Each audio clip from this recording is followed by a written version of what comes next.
Hello बच्चों, आइए प्रश्न को देखते हैं। तो प्रश्न में दिया है तत्व ए बी तथा सी के मानक अपचयन इलेक्ट्रोड विभव क्रमशः धन 0.68 तथा ऋण 2.50 तथा ऋण 0.50 वोल्ट है।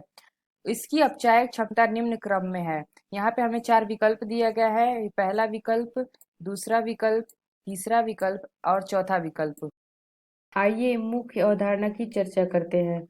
मुख्य अवधारणा मुख्य अवधारणा तो यहाँ प्रश्न में हमें ए बी सी का मानक अपचयन इलेक्ट्रोड विभव दिया गया है। तो मानक अपचयन इलेक्ट्रोड विभव होता क्या है? सौम्य अवस्था में अर्ध सेलों यानी कि हाफ सेल में इलेक्ट्रोड विभव को मानक इलेक्ट्रोड विभव कहते हैं। तो आइए देखते हैं। तो हमारा ए का दिया हुआ है मानक अपचयन इलेक्ट्रोड। ए का क्या है?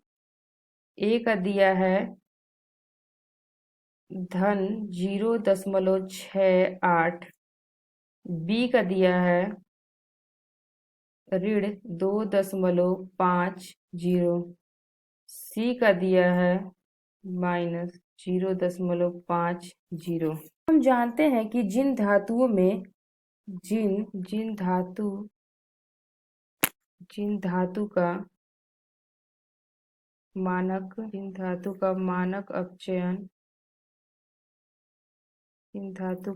अपचयन विभव एक ऋणात्मक होगा, वह धातु उतनी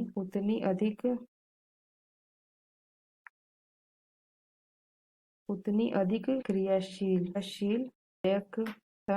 उतनी ही अधिक होगी।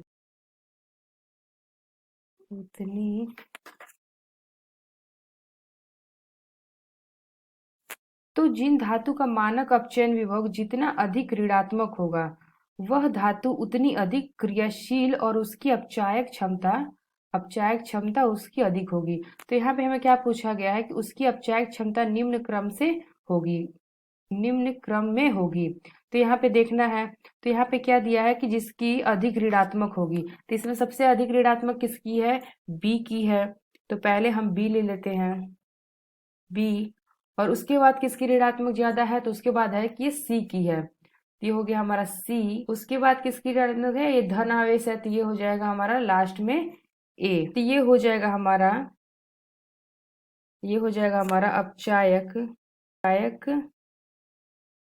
अपचायक क्षमता का बढ़ता तो यहाँ पे हमारा आ गया। तो अब हम आइए देखते हैं कौन सा विकल्प सही है। तो पहले विकल्प में दिया है ए बी सी, तो ये हमारा गलत है। दूसरा विकल्प दिया है सी से बी, बी से ए, तो ये भी गलत है। और तीसरा विकल्प दिया है ए से बी, बी से सी, तो ये भी गलत है। और चौथा विकल्प है क्या? बी। यहाँ पे कहता है बी सी ए, तो यह है बी सी ए। तो ये हमारा सही विकल्प सही होगा। तो हमारा सही विकल्प क्या होगा? डी होगा। तो आशा करते हैं आपको समझ में आया होगा। धन्यवाद।